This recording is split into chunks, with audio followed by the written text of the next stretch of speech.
Bonjour à tous, c'est Patrick du blog cyclonoe.com. Aujourd'hui, je vous présente ma dernière vidéo concernant le cyclone tropical Ale, mais je parlerai aussi de la zone suspecte 98S, ex-dépression tropicale numéro 8, qui évolue actuellement sur le Mozambique et qui pourrait éventuellement se réintensifier ces prochains jours.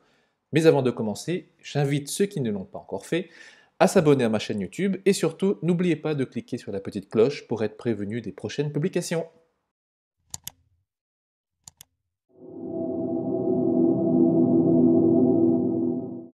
On commence avec le cyclone tropical Ale.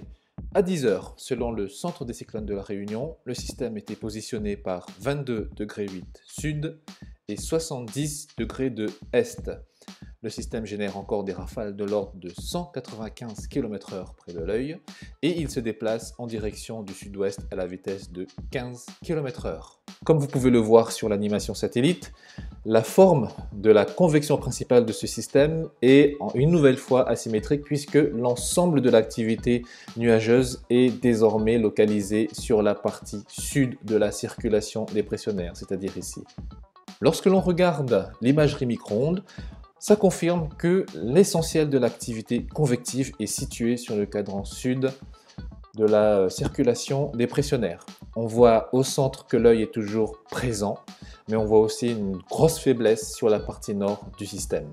Sur cette image infrarouge, on peut voir là aussi que la convection principale est rejetée et surtout présente plutôt sur le sud du système.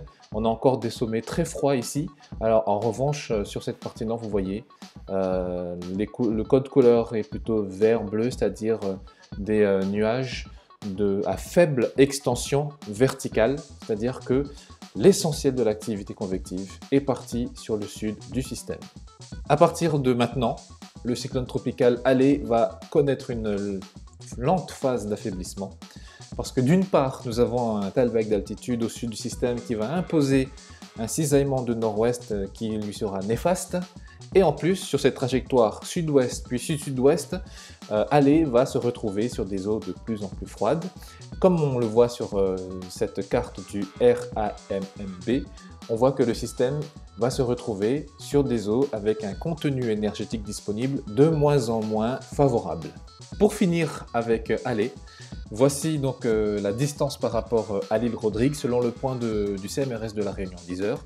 Donc à 10 heures, il était situé à environ 780 km au sud-est de l'île Rodrigue. Donc c'est la dernière vidéo concernant Ale puisque celui-ci va maintenant continuer de s'évacuer vers le sud-ouest, puis le sud-sud-ouest et enfin vers le sud-est. Et à partir de la deuxième partie, fin de deuxième partie de semaine, Ale va entamer sa transition extra-tropicale. On continue avec la zone suspecte 98S, l'ex-dépression tropicale numéro 11, qui se situe actuellement sur le Mozambique. Comme vous pouvez le voir sur l'animation satellite, on a toujours une belle circulation dépressionnaire associée à une forte activité convective qui actuellement est en train d'affecter le Mozambique sur ses régions côtières et sur le centre au niveau de Quelimane. Selon les principaux modèles de prévision numérique, cette circulation devrait repartir vers l'est et ressortir dans le canal du Mozambique. Et c'est à ce moment-là qu'il pourrait se régénérer et se creuser de nouveau. Faisons donc un point sur ce que nous propose l'ensemble des principaux modèles de prévision. On commence avec l'ensembliste du modèle européen IFS. Ce que l'on peut voir ici, c'est l'ensemble des solutions proposées par les membres de ce modèle. Et on constate que vous avez plusieurs membres qui proposent donc que l'ex-dépression numéro 11 ressorte en mer et aussitôt se régénère et se creuse significativement à échéance plus 96 heures. Ici, nous avons la simulation du déterministe du modèle britannique UCMO. Comme vous pouvez le voir, pour la toute fin de cette semaine, le modèle propose donc que l'ex-dépression tropicale numéro 11 ressorte en mer et se creuse là aussi aussitôt. On termine avec le modèle américain GFS et notamment son ensembliste. Là aussi, une trajectoire est est proposée et un creusement est prévu à échéance plus 72 heures, plus 96 heures. Par rapport à la vidéo que je vous avais proposée hier, on peut donc voir qu'il y a une augmentation dans la probabilité de cyclogénèse dans le centre du canal du Mozambique. C'est la probabilité ici du modèle européen IFS. Donc vous voyez, une probabilité, un signal de cyclogénèse qui est donc en augmentation par rapport à hier.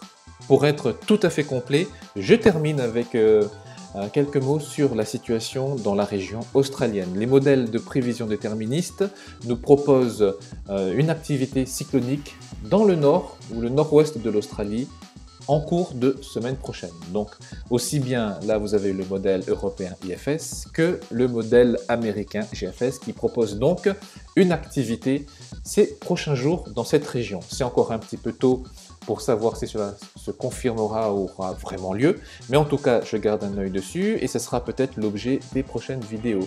Voilà, c'est tout pour aujourd'hui. Je vous invite à me suivre en complément de mes vidéos sur mon blog cyclonoe.com. Vous pouvez aussi me suivre sur les réseaux sociaux en likant ma page Facebook et en vous abonnant à mon compte Twitter. Et enfin, abonnez-vous à ma chaîne YouTube. N'hésitez pas à liker, commenter et partager mes vidéos.